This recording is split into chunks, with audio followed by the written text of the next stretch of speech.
Isaac Asimov, The Last Answer. Murray Templeton was 45 years old, in the prime of life, and with all parts of his body in perfect working order except for certain key portions of his coronary arteries, but that was enough. The pain had come suddenly, had mounted to an unbearable peak, and had then ebbed steadily. He could feel his breath slowing and a kind of gathering peace washing over him. There is no pleasure like the absence of pain immediately after pain.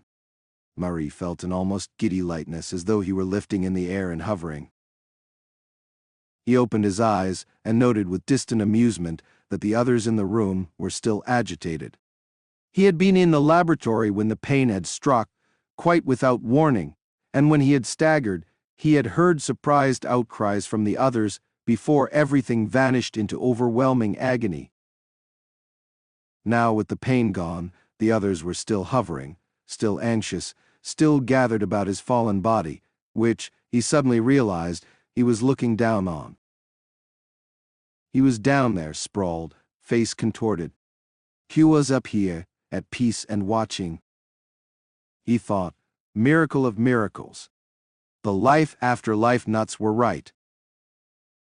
And although that was a humiliating way for an atheistic physicist to die, he felt only the mildest surprise, and no alteration of the peace in which he was immersed. He thought, there should be some angel or something coming for me. The earthly scene was fading. Darkness was invading his consciousness, and off in a distance, as a last glimmer of sight, there was a figure of light, vaguely human in form and radiating warmth. Murray thought, what a joke on me. I'm going to heaven. Even as he thought that, the light faded, but the warmth remained. There was no lessening of the peace, even though in all the universe only he remained, and the voice. The voice said, I have done this so often, and yet I still have the capacity to be pleased at success. It was in Murray's mind to say something, but he was not conscious of possessing a mouth, tongue, or vocal cords. Nevertheless, tried to make a sound.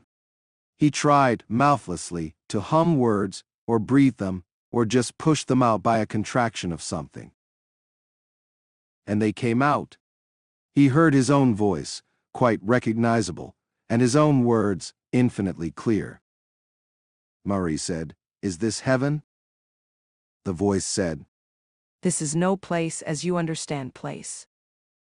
Murray was embarrassed, but the next question had to be asked. Pardon me if I sound like a jackass, you got? Without changing intonation, or in any way marring the perfection of the sound, the voice managed to sound amused.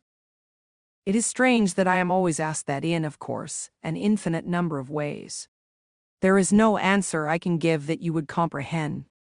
I am, which is all that I can say significantly, and you may cover that with any word or concept you please. Murray said, And what am I, a soul, or am I only personified existence too? He tried not to sound sarcastic, but it seemed to him that he had failed.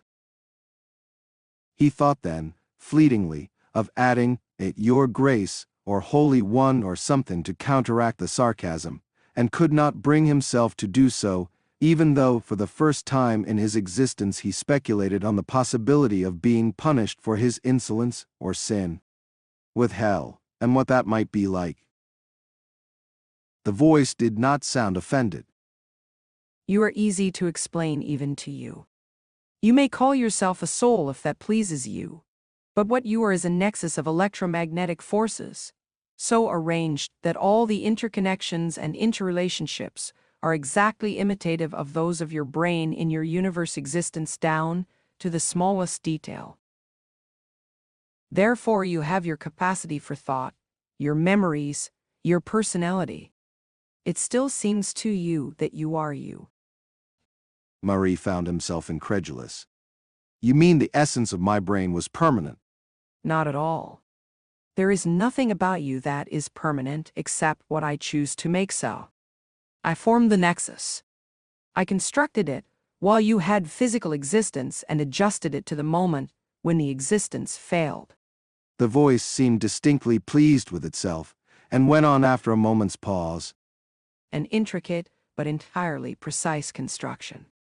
I could, of course, do it for every human being on your world, but I am pleased that I do not. There is pleasure in the selection. You choose very few then. Very few. And what happens to the rest? Oblivion. Oh, of course you imagine a hell. Murray would have flushed if he had the capacity to do so. I do not. It is spoken of. Still, I would scarcely have thought I was virtuous enough to have attracted your attention as one of the elect. Virtuous? I see what you mean. It is troublesome to have to force my thinking small enough to permeate yours.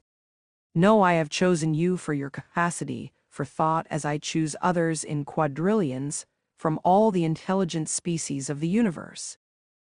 Murray found himself suddenly curious, the habit of a lifetime. He said, "Do you choose them all yourself, or are there others like you?" For a fleeting moment, Murray thought there was an impatient reaction to that, but when the voice came, it was unmoved. Whether or not there are others is irrelevant to you. This universe is mine and mine alone. It is my invention, my construction intended for my purpose alone. And yet, with quadrillions of nexi you have formed, you spend time with me. Am I that important? You are not important at all. I am also with others in a way which to your perception would seem simultaneous. And yet you are one? You seek to trap me into an inconsistency.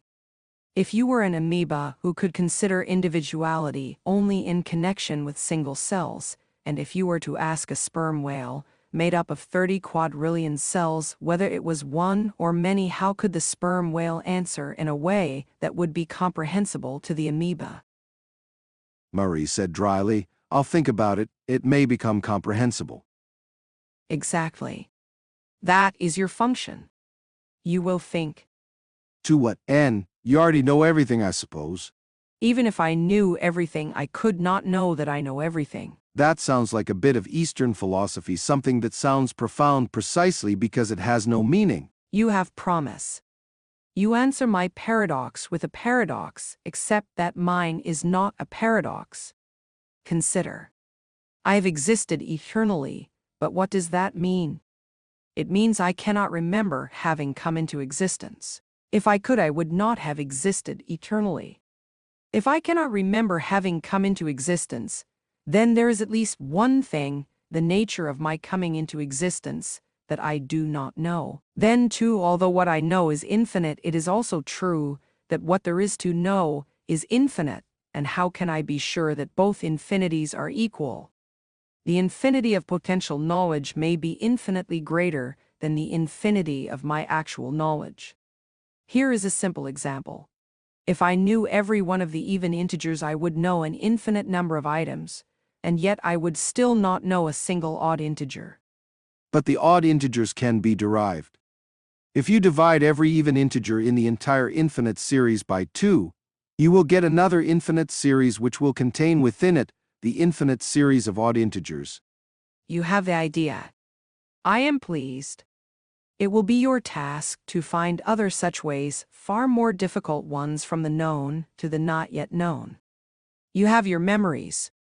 You will remember all the data you have ever collected or learned, or that you have or will deduce from that data. If necessary, you will be allowed to learn what additional data you will consider relevant to the problems you set yourself. Could you not do all that for yourself? I can, but it is more interesting this way. I constructed the universe in order to have more facts to deal with. I inserted the uncertainty principle, entropy, and other randomization factors to make the whole not instantly obvious. It has worked well, for it has amused me throughout its entire existence. I then allowed complexities that produce first life and then intelligence, and use it as a source for a research team. Not because I need the aid, but because it would introduce a new random factor.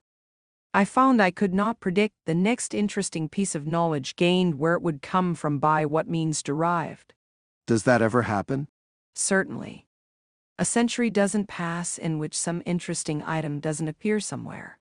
Something that you could have thought of yourself, but had not done so yet. Yes.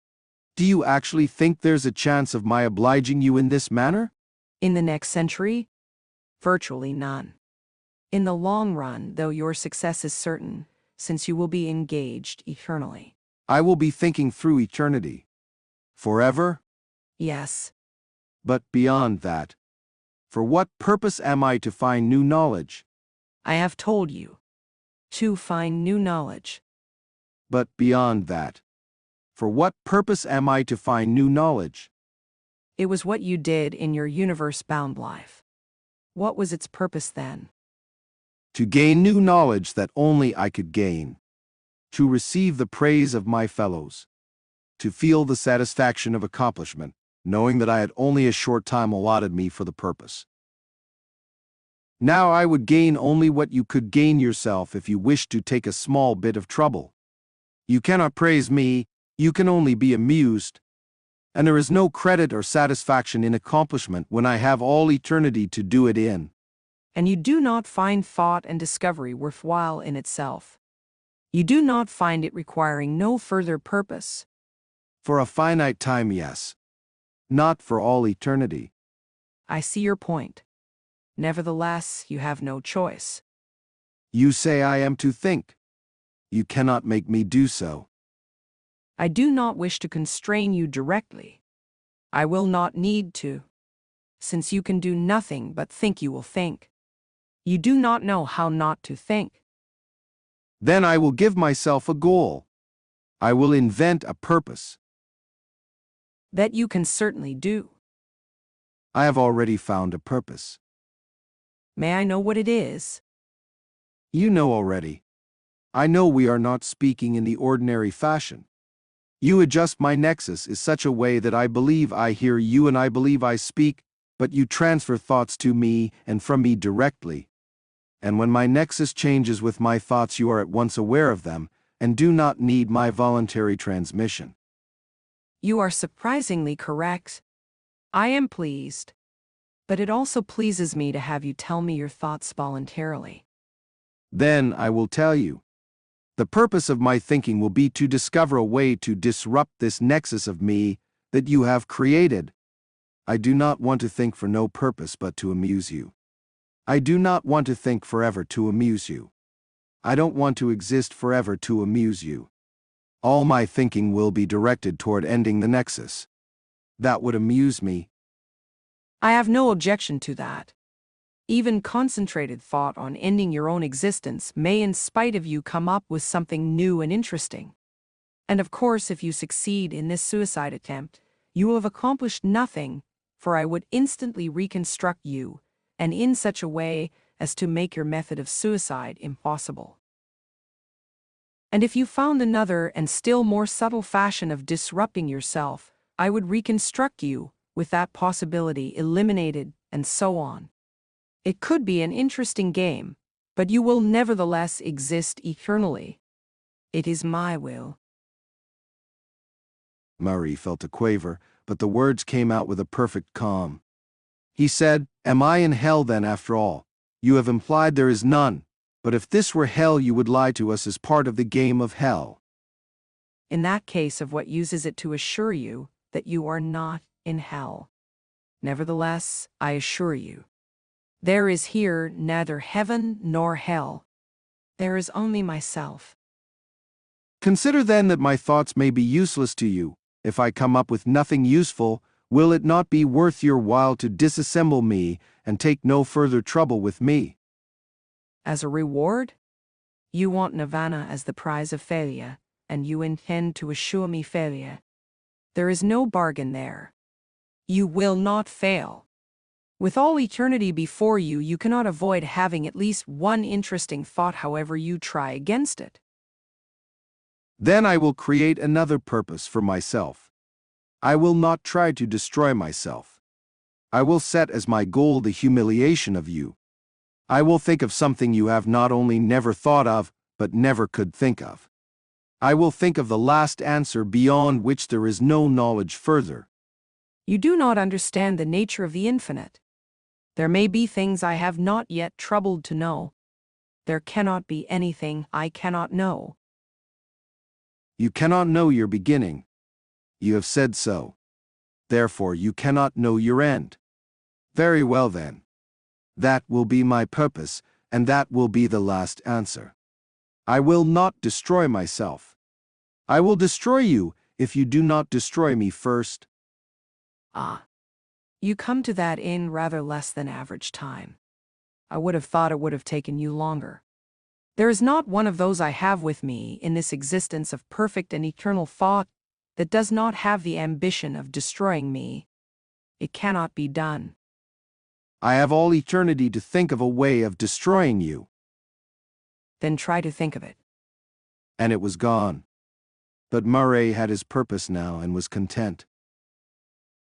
For what could any entity conscious of eternal existence want but an end?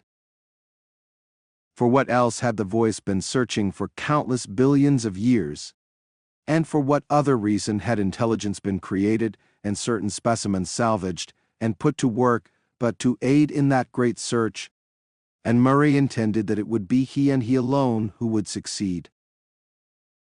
Carefully and with the thrill of purpose, Murray began to think. He had plenty of time. Thank you for listening. Don't forget to subscribe so you don't miss new releases.